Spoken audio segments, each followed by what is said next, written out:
मैं जयपुर बोल रहा हूं। मेरा इतिहास आज से सदियों पुराना है।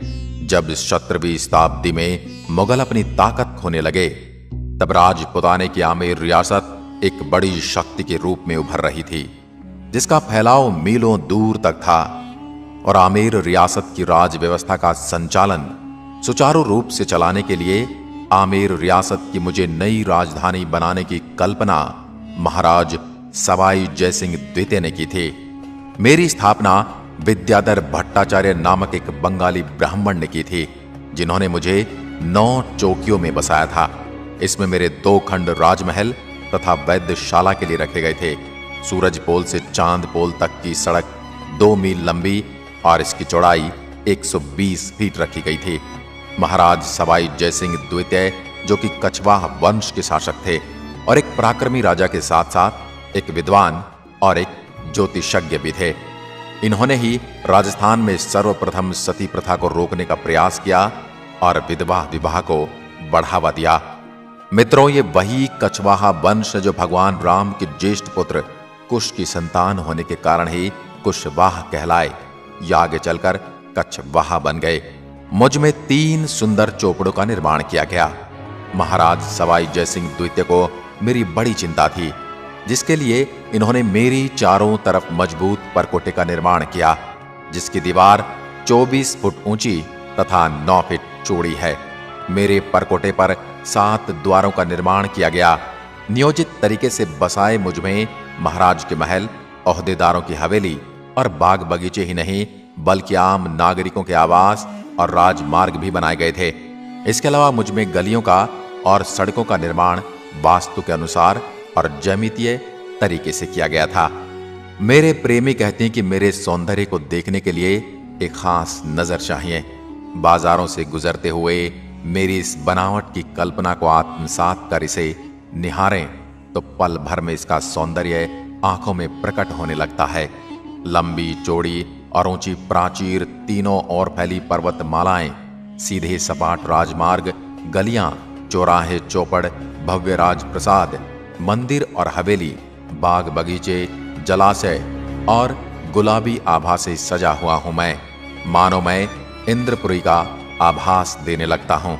वर्ष 1876 में इंग्लैंड की महारानी एलिजाबेथ और प्रिंस ऑफ वेल्स युवराज अल्बर्ट मुझे देखने आने वाले थे। उस समय मेरे महाराज सवाई राम सिंह इनके स्वागत की तैयारियों में जुटे थे। इनके स्वागत के लिए मुझे दुल्हन की तरह सजाया गया था। महाराजा सवाई राम सिंह के मन में सूझा कि क्यों ना पूरे शहर को एक रंग में रंग दिया जाए। फिर उन्होंने उच्च अधिकारियों से इस पर मंत्रणा भी की और मुझको गुलाबी रंग दे दिया गया। उसके बाद से मैं गुलाबी हो गया और बाद में चलकर मुझे गुलाबी नगर कहा गया। 19वीं सदी में मेरा विस्तार शुरू हुआ। तब मेरी जनसंख्या 1,80,000 के आसपास थे। 2001 के आंकड़ों के अनुसार 23,37,319 और 2012 के बाद 30 लाख से ज्यादा हो चुकी है। मेरे मुख्य उद्योगों में धातु, संगमरमर, वस्त्र छपाई, हस्तकला, रत्नमय आभूषण का आयात निर्यात तथा पर्यटन उद्योग शामिल हैं। इसलिए मुझे भारत का पेरिस भी कहा जाता है। मैं 11,117 वर्ग किलोमीटर तक फैला हुआ हूं। मुझ में बसने वाले लोगों में से 75% लोग साक्षर हैं तथा ये अपनी आजीविका चलाने के लिए नौकरी पेशे एवं उद्योग धंधों में काम करते हैं। मेरे यहाँ का ब्लू पॉटरी व्यवसाय विश्व स्तर पर प्रसिद्ध है। आंखों को लुभाने वाली इस पॉटरी को बनाने के लिए बेसाल्ट एवं कोबाल्ट से बनी हुई डाई का इस्तेमाल किया जाता है, जिसमें क्वार्ट्ज के स्टोन पाउडर को मुल्तानी मिट्टी और दूसरी चीजों के साथ मिलाकर इसे मार्केट में चल रही मांग के अनुसार बनाया जाता है।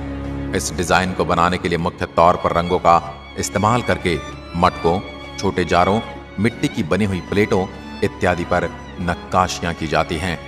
मेरे अंदर मुख्य रूप से गेहूं, मक्का, ज्वार, बाजरा, सरसों एवं चना की खेती की जाती है। अगर आप मेरी सैर करना चाहते हैं तो दिल्ली से मेरी दूरी सड़क मार्ग से 280 किलोमीटर है। अगर आप वायु मार्ग या रेल मार्ग से आना चाहते हैं तो भी आप आसानी से मुझ तक पहुंच सकते हैं। मैं भारत के टूरिस्ट सर्किट गोल्ड ट्रायंगल का हिस्सा भी हूं।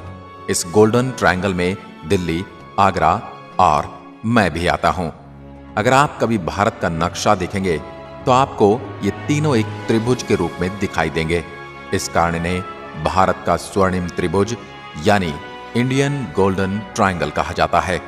मेरे अंदर बहुत से पर्यटन स्थल आकर्षण का केंद्र हैं, जिनमें मुख्य रूप से जंतर मंतर, हवा महल, सिटी पैलेस, गोविंद देव जी का मंदिर, श्री लक्ष्मी जगदीश महाराज मंदिर, BM बिड़ला तारामंडल, आमेर का किला, जयगढ़ दुर्ग और जल महल आदि।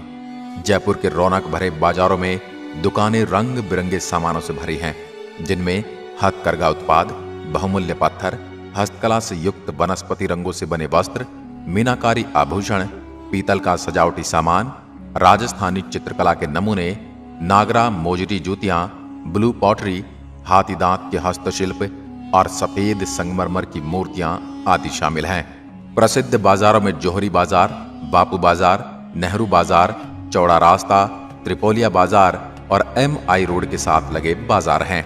अब मैं आपको एक एक करके मेरे कुछ दर्शनीय स्थलों की सैर करवाऊंगा। सबसे पहले बात करते हैं जंतर मंतर वैद्यशाला की। यह पत्थर से निर्मित वैद्यशाला है। यह जयसिंह की 5 वैद्यशालाओं में सबसे विशाल है। इसके जटिल यंत्र, इसका विन्यास व आकार वैज्ञानिक ढंग से तैयार किया गया है। यह विश्व प्रसिद्ध वैद्यशाला है, जिसे 2010 में यूनेस्को ने विश्व धरोहर की सूची में शामिल किया था। मध्ययुगीन भारत के खगोल विज्ञान की उपलब्धियों का जीवंत उदाहरण है। इनमें सबसे प्रभावशाली राम यंत्र है, जिसका उपयोग ऊंचाई नापने के लिए किया जाता है। अब बात करते हैं हवा महल की, जो मेरी सुंदरता में 4 चांद लगा देता है और इसका निर्माण सन 1799 में सवाई प्रताप सिंह ने करवाया। ये महल राजपूत स्थापत्य का मुख्य प्रमाण चिन्ह। पुरानी नगरी की मुख्य गलियों के साथ साथ यह 5 मंजिला इमारत गुलाबी रंग में अर्ध अष्टभुजाकार और परिकृष्ट छत्तेदार बलुआ पत्थर की खिड़कियों से सुसज्जित है। शाही स्त्रियां मेरा दैनिक जीवन व मेरी गलियों से गुजरने वाले जुलूस देख सकें, इसी उद्देश्य से इमारत की रचना की गई थी। हवा महल में कुल 953 खिड़कियां हैं। इन खिड़कियों से जब हवा एक खिड़की से दूसरी खिड़की में होकर गुजरती है तो ऐसा प्रतीत होता है जैसे पंखा चल रहा है। आपको हवा महल में खड़े होकर शुद्ध और ताजी हवा का पूर्ण एहसास होगा। आपको भी अगर इस एहसास को लेना है तो कभी मेरे अंदर हवा महल में हो आना। अब मैं आपको मुझ में बसे गोविंद देव जी के मंदिर के बारे में बताता हूँ। भगवान श्री कृष्ण को समर्पित यह मंदिर अपने बगीचे के बीच में स्थित है। मंदिर में स्थापित मूर्ति महाराज सवाई जयसिंह द्वितीय वृंदावन से लाए थे। अब मैं अपने आमेर महल के बारे में बताता हूँ। यह लगभग 2 शताब्दी पूर्व राजा मानसिंह, मिर्जा राजा जयसिंह और सवाई जयसिंह द्वारा निर्मित महलों, मंडपों, बगीचों और मंदिरों का एक आकर्षक भवन है।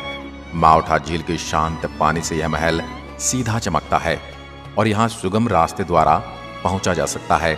सिंहपौल और जलेब चौक तक अक्सर पर्यटक हाथी पर सवार होकर आते हैं। चौक के सिरे से सीढ़ियों की पंक्तियां उठती हैं।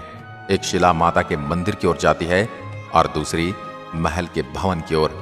यह मंदिर स्थापित करने के लिए राजा मानसिंह द्वारा संरक्षक देवी की मूर्ति, जिसकी पूजा हजारों श्रद्धालु करते हैं, पूर्वी बंगाल जो बांग्लादेश है कि जैसोर से यहाँ लाई गई थी।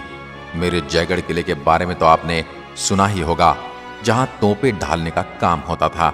यहाँ आज भी एशिया की सबसे बड़ी तोप जयबाण विद्यमान है, जो इसकी सुदृढ़ता का प्रमाण देती है। मुझसे कुछ ही दूरी पर रामगढ़ झील मौजूद है, जिसमें पानी की आवाज बारिश से होती है। मुझसे 80 किलोमीटर दूर भारत की दूसरी सबसे बड़ी खारे पानी की प्राकृतिक झील सांभर झील है और ये नमक का उत्पादन करने में अग्रणीय है। अब मैं आपको मुझ पर बीती कुछ दुखद घटनाओं का जिक्र करता हूँ। 13 मई 2008 मुझ में श्रृंखलाबद्ध 7 बम विस्फोट किए गए। विस्फोट 12 मिनट की अवधि के भीतर घनी आबादी वाले स्थलों पर किए गए। 8वां बम निष्क्रिय पाया गया। प्रारंभिक सूचनाओं में मृतकों की संख्या 600 बताई गई। इन विस्फोटों को हवा महल के निकट सहित विभिन्न इलाकों में साइकिलों के जरिए अंजाम दिया गया। अब मेरी रंगत बदल रही है। हाल ही में मुझे विश्व के 10 सबसे सुंदर शहरों में शामिल किया गया। महानगर बनने की ओर अग्रसर हुए मुझ में आजादी के बाद कई महत्वाकांक्षी निर्माण हुए। एशिया की सबसे बड़ी आवासीय बस्ती मानसरोवर, राज्य का सबसे बड़ा सवाई मानसिंह चिकित्सालय, विधानसभा भवन, अमर जवान, MI रोड, सेंट्रल पार्क और विश्व के प्रसिद्ध बैंक आदि मुझ में बनाए गए।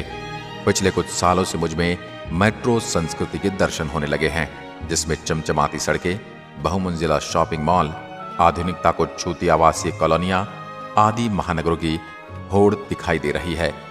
पुराने जयपुर और नए जयपुर में नई और पुरानी संस्कृति के दर्शन जैसे इस शहर के विकास और इतिहास दोनों को स्पष्ट करते हैं।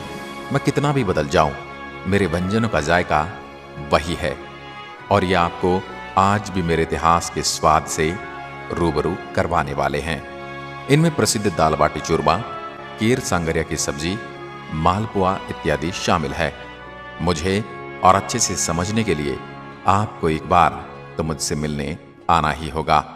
एक वीडियो में मेरी कथा सुनना मेरे बारे में जानने के लिए काफी नहीं है।